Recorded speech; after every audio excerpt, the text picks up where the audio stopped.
Elias Thorne lurched over the blood-soaked field table, bile stinging his throat. "Scalpel," he croaked, voice raw. A flicker of lamplight caught the sweat beading on his brow. "Another one, Doc?" barked Finnegan, the burly orderly, his own apron stiff with dried gore. "He didn't offer the instrument." Finnegan's gaze was knowing, disapproving. Elias ignored him, hands already shaking as he reached for the bottle hidden beneath a discarded amputation saw. The whiskey burned going down, a temporary shield against the screams that echoed in his skull. They never stopped, not even when he slept. Damn it, Finnegan. "The scalpel!" He slammed a fist on the table, rattling the meager instruments. The tremors worsened. He couldn't operate like this. Not again. Finnegan sighed, reluctantly slapping the scalpel into Elias's palm. "You gonna kill someone tonight, Doc?" Elias met his gaze, the question hanging heavy in the air. "Just trying to save one, Finnegan. Just trying to save one." The lie tasted like ash. The cries of the wounded intensified, a chorus of agony that threatened to shatter him completely. He took another swig of whiskey. "Just trying to save one, Finnegan. Just trying to save one." The lie tasted like ash. The cries of the wounded intensified, a chorus of agony that threatened to shatter him completely. He took another swig of whiskey. Finnegan watched him, his face a granite mask. "Saving them for what, Doc? Another few months of hell? Another bullet?" Seen enough boys come back twice, 3 times. Missing more each time than they got left. He spat on the sawdust-covered floor. "Sometimes seems like you're just delaying the inevitable."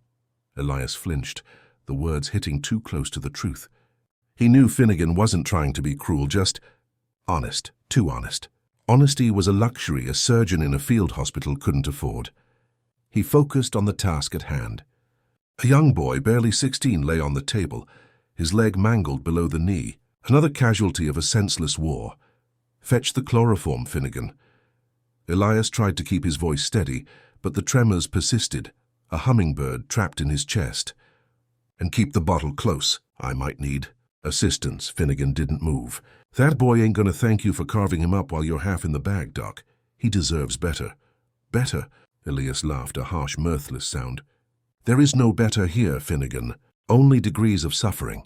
I can give him a chance. A slim one maybe, but a chance nonetheless. What's your alternative? Let him bleed out. Let the gangrene take him." He gestured wildly with the scalpel, the blade glinting in the dim light of the lanterns. Finnegan's eyes narrowed. "You're right. There ain't no better, just less worse." He grabbed the chloroform and a rag, his movement stiff, resentful. He knew Elias was right, but that didn't make it any easier to watch him descend further into the bottle. He soaked the rag and held it over the boy's face. Elias watched the boy's struggles subside, his breathing becoming shallow and ragged. He scrubbed his hands with the harsh soap, the smell doing little to mask the pervasive scent of blood and decay. He could feel Finnegan's eyes on him, judging, condemning. "Hand me the saw, Finnegan." Elias's voice was flat, devoid of emotion. He was a machine now, a butcher in a blood-soaked apron. He had to be. If he allowed himself to feel even for a moment, he would break. Finnegan hesitated. "You sure about this, Doc? You're shaking like a leaf." Elias closed his eyes, took a deep breath, and forced himself to focus. "I'm as sure as I can be, Finnegan. Now hand me the saw." Finnegan reluctantly placed the saw in Elias's hand. The cold steel felt strangely comforting against his clammy skin. He positioned the blade, took another breath, and began to cut. The sound was sickening, a grating, bone-jarring screech that echoed in the cramped tent. He could feel the tremors worsening, his grip on the saw slipping. Sweat beaded on his forehead, stinging his eyes. He glanced at Finnegan, who was watching him with a mixture of pity and disgust. "Damn it, Doc," Finnegan muttered under his breath. Elias ignored him, pushing through the nausea and the shaking. He had to finish this. He had to save this boy, even if it meant sacrificing his own sanity. He sawed through the last of the bone and tossed the mangled leg into a nearby bucket. The thud a dull counterpoint to the boy's labored breathing. He straightened up, his back aching, his head swimming. He reached for the bottle again, but Finnegan snatched it away. "Enough, Doc, you're done for tonight. Go get some sleep." "Sleep?" Elias laughed again, the sound bordering on hysteria. "Who can sleep with all this? He gestured vaguely at the rows of wounded men, their faces pale and drawn, their cries a constant reminder of his own inadequacy. "Someone has to Doc, and if you don't, you'll be no good to anyone tomorrow. Finnegan's voice was firm, but there was a hint of concern in his eyes. He knew Elias was teetering on the edge of a precipice. Elias stared at him, his mind clouded by whiskey and exhaustion. He knew Finnegan was right, but he couldn't bring himself to stop. The whiskey was the only thing that kept the nightmares at bay, the only thing that allowed him to function, to face another day of carnage. He lunged for the bottle, but Finnegan held it out of reach. "No, Doc, enough is enough." They struggled for a moment, a silent battle of wills. Elias was weaker, more desperate. Finnegan was stronger, more resolute. Finally, Elias gave up, collapsing back against the operating table, his body trembling with exhaustion and withdrawal. "Fine," he muttered, his voice barely audible. "Fine, but who will tend to them, Finnegan? Who will stop the bleeding? Who will ease their pain?" Finnegan pointed to a young medical assistant, barely more than a boy himself, who was nervously watching the scene. "He will, and so will I. We'll manage, Doc. Just get some rest." Elias looked at the young assistant, saw the fear and uncertainty in his eyes. He knew the boy wasn't ready, that he lacked the experience and the skill to handle the overwhelming flood of casualties. But what choice did he have? He was useless, a liability. "All right, Finnegan," he said, his voice resigned. "All right, I'll try to sleep." He stumbled out of the tent, the screams of the wounded following him like a persistent shadow. He walked towards his own small tent, his legs heavy, his spirit broken. He knew sleep wouldn't come easily. He knew the nightmares were waiting for him, lurking in the darkness, eager to torment him with the faces of the men he had failed to save. As he reached his tent, he heard Finnegan call out to him. "Doc?" Elias turned back, his face etched with weariness. Finnegan hesitated for a moment, then spoke, his voice softer now, almost apologetic. "Doc, why did you start drinking?" Elias looked at him, his eyes filled with a deep, unspeakable pain. He opened his mouth to answer, but no words came out. How could he explain the horrors he had witnessed, the weight of responsibility he carried, the crushing sense of guilt that consumed him? How could he explain that the whiskey was the only thing that kept him from succumbing to the madness? He simply shook his head, turned, and disappeared into the darkness of his tent. Finnegan watched him go, his face troubled. He knew he would never truly understand what Elias was going through, but he also knew that he couldn't let him destroy himself. He had to find a way to help him, to pull him back from the brink. But how? The answer eluded him, lost in the chaos and carnage of the battlefield. He sighed, turned back to the operating tent, and braced himself for another long night. Finnegan watched the tent flap fall closed, cutting off the lamplight and swallowing Elias whole. The silence that followed was heavier than any cannon fire. He knew that question had been building inside him for weeks, maybe months, ever since he'd first smelled the whiskey on the doctor's breath, ever since he'd seen the tremors worsen. He pushed through the canvas entrance to the operating tent. The bloody scene within, usually a source of grim focus, now felt suffocating. The air hung thick with the metallic tang of blood and the sharp, cloying sweetness of ether. He moved around the makeshift table, littered with bone sores and blood-soaked bandages, trying to busy himself with cleaning, anything to avoid the thoughts swirling in his head. "Find him?" A gruff voice cut through his thoughts. It was Sergeant Miller, leaning against one of the tent poles, his face etched with worry. He was a good man, Miller, tough as nails, but with a deep well of compassion. Finnegan shook his head. Just asked him a question. Didn't get an answer. He wrung out a bloodied cloth, the red staining his hands a deeper hue. Miller pushed himself off the pole and walked over to him. "The doc's seen some things, Finnegan. Things a man ain't meant to see. We all have," Finnegan replied, his voice low. "But this is different. He's losing himself." Miller sighed, running a hand over his stubbled chin. "Whiskey's a cruel mistress. She offers solace, but she only steals your soul." He paused, his gaze hardening. "He needs to pull himself together. We all do. We got boys out there relying on him." Finnegan knew Miller was right, but the words felt hollow. He wasn't sure how much more Elias had left to give. The man was a brilliant surgeon, a lifesaver in this hellhole, but he was also a man teetering on the edge. A fresh wave of wounded arrived, carried on stretchers by weary soldiers. The moans of pain filled the tent, a symphony of suffering that cut through the air. Finnegan steeled himself, pushing his concerns for Elias aside, at least for now. There were lives to save. He moved to assist with the triage, sorting the wounded according to the severity of their injuries. He saw a young boy, barely older than 15, his leg mangled by shrapnel.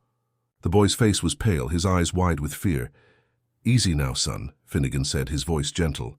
"We're going to take care of you." As he worked, he couldn't shake the image of Elias, disappearing into the darkness, the weight of his own suffering crushing him. He knew he had to do something, anything to help him. But what? He wasn't a doctor or a preacher, just a farm boy caught in the gears of this bloody war. Later, after another endless round of amputations and wound dressings, Finnegan found himself outside Elias's tent. He hesitated, his hand hovering over the flap. He could hear the soft clinking of a glass inside. He knew what he would find if he went in there, but he couldn't stand by and watch Elias drown himself in whiskey. He took a deep breath and pushed the flap open. The scene inside was exactly as he had expected. Elias sat hunched over a small table, a half-empty bottle of whiskey in front of him. His face was flushed, his eyes bloodshot. The lamplight cast long distorted shadows on the tent walls, making him look even more haunted. Elias looked up, his gaze unfocused. "Finnegan," he mumbled, his voice slurred. "What do you want?" Finnegan stepped inside, his face grim. "I want you to stop, Doc." Elias chuckled, a bitter, humorless sound. "Stop? Stop what? The bleeding? The dying? The screaming in my head?" He raised the bottle to his lips, but Finnegan reached out and grabbed it, pulling it away. "Stop poisoning yourself," Finnegan said, his voice firm. Elias stared at him, his eyes filled with a mixture of anger and despair. "You don't understand," he said, his voice barely a whisper. "You can't understand." "Then help me understand," Finnegan pleaded. "Tell me what's going on. Let me help you." Elias shook his head, pushing himself away from the table. "There's nothing you can do. It's too late."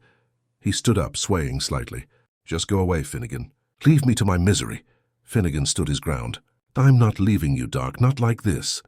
He set the bottle down on the table, then looked Elias directly in the eye.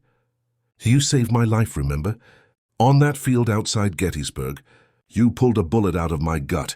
I owe you, Doc. And I don't take debts lightly." Elias stared at him, his expression unreadable. For a moment, Finnegan thought he might be getting through to him. But then Elias turned away, his shoulders slumping. "It would have been better if you had died," he said, his voice flat. "It would have been better for all of us." The words hit Finnegan like a physical blow. He recoiled, his face paling. He had expected anger, denial, even a drunken rant. But he hadn't expected this. He stared at Elias, his heart sinking. He realized that he was facing something far more profound, far more dangerous than just a drinking problem. He was facing a man who had lost all hope. Finnegan stood frozen, the doctor's words echoing in the small, blood-stained tent. "It would have been better if you had died." The air seemed to thicken, heavy with unspoken grief and the metallic tang of blood. He swallowed hard, fighting back the lump forming in his throat. "Don't say that, Doc," Finnegan finally managed, his voice rough. "Don't you ever say that. You saved me, and you saved a lot of other men. You're a good man, Elias, a damn good surgeon." Elias chuckled, a dry, rasping sound devoid of humor. "A good surgeon? I'm a butcher, Finnegan. A glorified butcher. I hack off limbs, I sew up guts, and half the time they die anyway. Where's the good in that?" He gestured around the tent, his hand trembling violently. "Look around you. This is my legacy. This is what I've accomplished." A tent full of screaming men and severed limbs. Finnegan stepped closer, ignoring the stench of ether and decay. "You do what you can, Doc. You do your best. That's all anyone can ask." He reached out, hesitating for a moment before placing a hand on Elias's shoulder. The doctor flinched at the touch but didn't pull away. Finnegan could feel the tension radiating from him, a coiled spring ready to snap. "My best isn't good enough," Elias whispered, his voice cracking. "It's never been good enough. I see their faces, Finnegan. Every single one of them. The young boy who lost his leg at Shiloh, the farmer who took a Minier ball through the chest at Antietam, the—" He trailed off, his eyes glazing over. Finnegan squeezed his shoulder gently. "Easy, Doc, easy, just breathe." He knew that Elias was teetering on the edge, one wrong word away from a complete breakdown. He had seen it happen to other men, men broken by the horrors of war. He wouldn't let it happen to Elias. The screaming, Elias continued, his voice barely audible. I can't stand the screaming anymore. It's always there, Finnegan.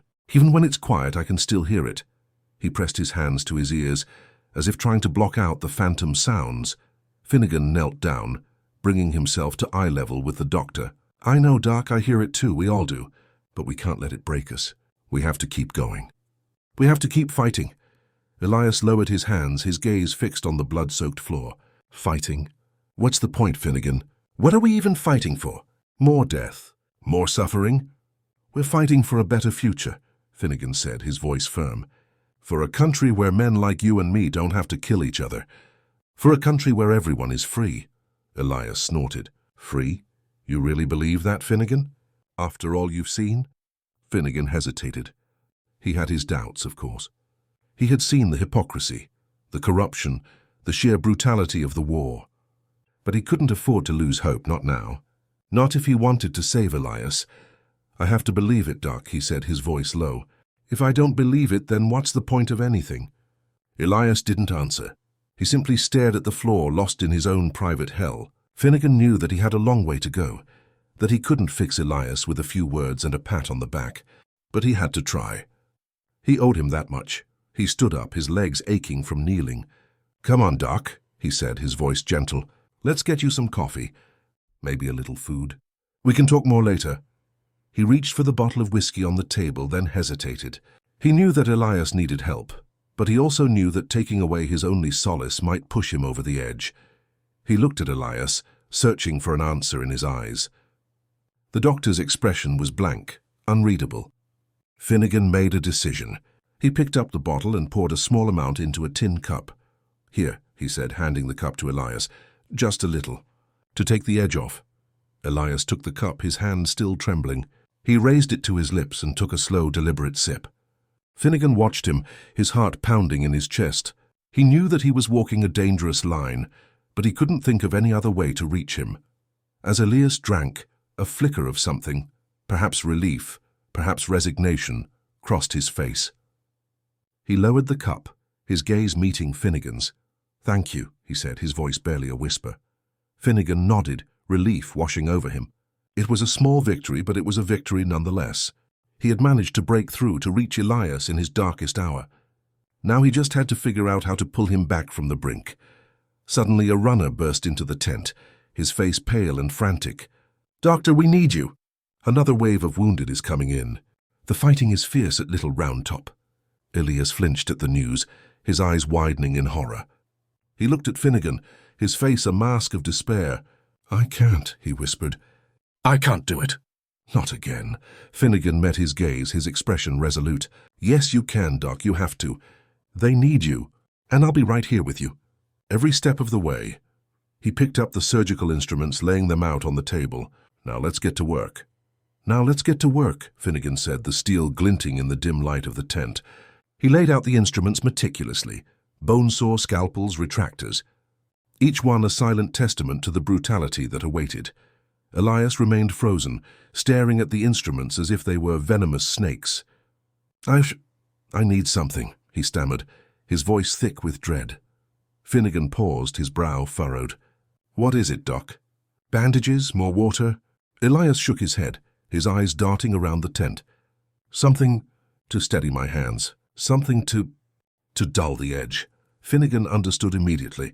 He'd seen it before. The desperate plea in the eyes of men facing unimaginable horrors. He reached into his own pack, pulling out a small dented flask.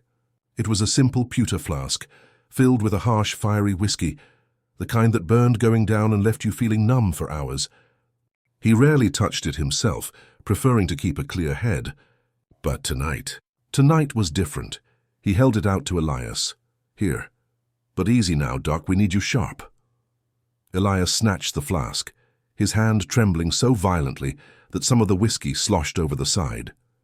He uncorked it and took a long, desperate swig. His eyes squeezed shut, his face contorted in a grimace as the liquor burned its way down his throat. He took another, longer pull. Finnegan watched him, his face a mixture of concern and understanding. He knew the dangers of relying on the bottle, but he also knew the unbearable weight that Elias carried on his shoulders. He had to trust that the doctor could find the balance. The first wave of wounded arrived in a chaotic rush. Men were carried in on stretchers, their faces pale and contorted in pain. The air was thick with the smell of blood, sweat, and gunpowder. The screams began, a chorus of agony that echoed through the camp. Elias, his face flushed from the whiskey, moved with a newfound urgency. The tremor in his hands was still there, but it was less pronounced. He barked orders at the orderlies, his voice sharper, more commanding than Finnegan had heard in days. He began to triage the wounded, quickly assessing their injuries and prioritizing those who needed immediate attention. Finnegan worked alongside him, assisting with the surgeries, cleaning wounds, and offering words of comfort to the terrified men. He saw Elias perform with a skill and precision that belied his earlier despair. He was still haunted, still tormented by the horrors he had witnessed, but he was also a doctor, bound by his oath to heal and save lives. The whiskey seemed to give him a temporary reprieve, a shield against the overwhelming trauma. But Finnegan couldn't shake the feeling that it was a dangerous game, a slippery slope that could lead to even greater darkness. He knew he had to find a way to help Elias cope with the horrors of war without succumbing to the lure of the bottle. Hours blurred into a nightmarish cycle of blood and pain. Amputations were performed with brutal efficiency, the bone saw screaming through shattered limbs. Wounds were stitched closed, flesh reunited with flesh. The air grew heavy with the stench of cauterized flesh and death. As the night wore on, Finnegan noticed a subtle change in Elias. The initial sharpness and focus began to fade, replaced by a growing recklessness. He became more impatient, more prone to making snap decisions. He took longer swigs from the flask, his eyes growing distant and unfocused. At one point, Elias was operating on a young soldier with a gunshot wound to the abdomen. The soldier was barely conscious, his breathing shallow and ragged. Elias, his hands slick with blood, was struggling to locate the source of the bleeding. "Damn it!" he cursed, his voice slurred. "Where is it?" He pressed harder, his fingers probing roughly into the soldier's wound. The soldier groaned in pain, his body arching against the table. Finnegan, who was assisting, saw the danger immediately. "Doc, easy now," he said, his voice firm but calm. "You're going too deep." Elias ignored him. "I need to find it," he muttered, his eyes glazed over. "I need to stop the bleeding." He pressed harder still, his hand disappearing further into the soldier's abdomen. Suddenly the soldier let out a piercing scream, his body convulsing violently. A fresh gush of blood erupted from the wound. Finnegan grabbed Elias's arm, pulling him back. "That's enough, Doc," he said, his voice sharp. "You're making it worse." Elias stared at him, his face a mask of confusion. What happened?" Finnegan didn't have time to explain. He quickly took over the surgery, carefully locating the source of the bleeding and clamping it off. He worked quickly and efficiently, his movements precise and deliberate. He managed to stabilize the soldier, but the damage was done. The soldier's chances of survival had been significantly reduced by Elias's recklessness. As Finnegan finished stitching the wound, he looked at Elias, his face filled with disappointment and concern. "Doc," he said, his voice low, "you can't keep doing this. The whiskey is clouding your judgment. You're putting lives at risk." Elias looked at the soldier, his face filled with remorse. I didn't mean to," he stammered. I just wanted to make the pain stop." Finnegan sighed. He knew that Elias's intentions were good, but he also knew that the road to hell was paved with good intentions. He had to find a way to help Elias find a better way to cope with the horrors of war before it was too late. Finnegan sighed. He knew that Elias's intentions were good, but he also knew that the road to hell was paved with good intentions. He had to find a way to help Elias find a better way to cope with the horrors of war before it was too late. "The pain will never stop here." "Elias," Finnegan said softly, wiping sweat from his brow with a blood-soaked rag. "Not for them and not for us. But this ain't the way to dull it." He gestured to the discarded whiskey bottle, its contents long gone. "It just makes you duller too. And they need you sharp." Elias didn't meet his gaze, staring instead at the floor, at the ever-growing pool of crimson soaking into the packed earth. I can't hear them scream anymore, Finnegan." "It's always there, even when they're quiet. Even in my sleep." His voice cracked, barely a whisper. "Smith, they call me Smith." Finnegan placed a hand on Elias's shoulder. It was trembling violently. He knew the screams. He heard them too. the chilling, desperate cries that echoed long after the battle had ended. They burrowed into your soul, a constant gnawing reminder of the brutal realities they faced daily. I know, Doc, I hear them too. He squeezed Elias's shoulder, offering what little comfort he could. But we gotta find a way to live with it. For them and for ourselves. We can't let it break us. A runner burst into the tent, breathless and covered in mud. Dr. Finnegan, urgent. Shell fragment, abdomen. Sergeant Miller, critical. Finnegan's jaw tightened. Another life hanging in the balance. He glanced at Elias, still slumped and shaken. Doc, stay here. Try to clear your head. I'll be back as soon as I can. He followed the runner, his mind already racing, assessing the potential damage, calculating the odds. Sergeant Miller was a good man, a brave soldier. He had to save him. The scene at the next operating table was even more chaotic than the last. Miller was pale, his eyes glazed over with pain. A large, jagged piece of shrapnel protruded from his abdomen, blood pulsing around it with each ragged breath. Morphine. Finnegan barked, his voice sharp and commanding. He began to assess the wound, his hands steady despite the adrenaline surging through him. This was it. This was the line. The line between life and death, between hope and despair. He had to be perfect. As he prepped Miller for surgery, he couldn't shake the image of Elias slumped and defeated. He knew the man was drowning, slowly consumed by the horrors of war. And Finnegan knew with a sickening certainty that if he didn't find a way to help him, Elias would eventually take them both down with him. He glanced at the young assistant, barely old enough to shave, his face a mask of fear and exhaustion. Scalpel. Finnegan's voice was calm, reassuring, even as his heart pounded in his chest. And keep that suction going. We need to see what we're dealing with. The next few hours were a blur of blood, sweat, and desperate concentration. Finnegan worked with a relentless focus, his hands moving with practiced precision. He located and clamped off severed arteries, carefully extracted the shrapnel, and meticulously repaired the damaged tissues. He felt the exhaustion creeping in, the familiar ache in his back and shoulders. But he pushed through, driven by the unwavering determination to save Miller's life. Finally, as the first rays of dawn began to filter through the tent flaps, Finnegan finished the last stitch. He straightened up, his body screaming in protest, and looked at Miller. His breathing was shallow but steady. He was alive. Fair now. Keep a close watch on him, Finnegan instructed the assistant, his voice hoarse. He's not out of the woods yet, but he's got a fighting chance. He stumbled out of the tent, craving fresh air and a moment of peace. He found neither. The air was thick with the stench of gunpowder and decay, and the sounds of war, the distant rumble of cannons, the cries of the wounded, were a constant, oppressive presence. He walked back towards the first operating tent, his steps heavy. He had to check on Elias. He had to try one more time to reach him. He found him in the same position, slumped on the bench, staring at the floor. The whiskey bottle was gone, but the air still reeked of it. Elias? Finnegan asked softly. Elias didn't respond. Finnegan knelt down in front of him, taking his face in his hands. His skin was clammy, his eyes vacant. Elias, look at me. Slowly, reluctantly, Elias lifted his gaze. I messed up, Finnegan. I almost killed him. You didn't, Finnegan said firmly. I fixed it. But you can't let it happen again. I don't know if I can, Elias whispered, his voice filled with despair. I don't know if I can do this anymore.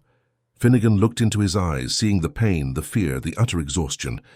He knew that Elias was teetering on the edge, about to plunge into the abyss. He had to do something.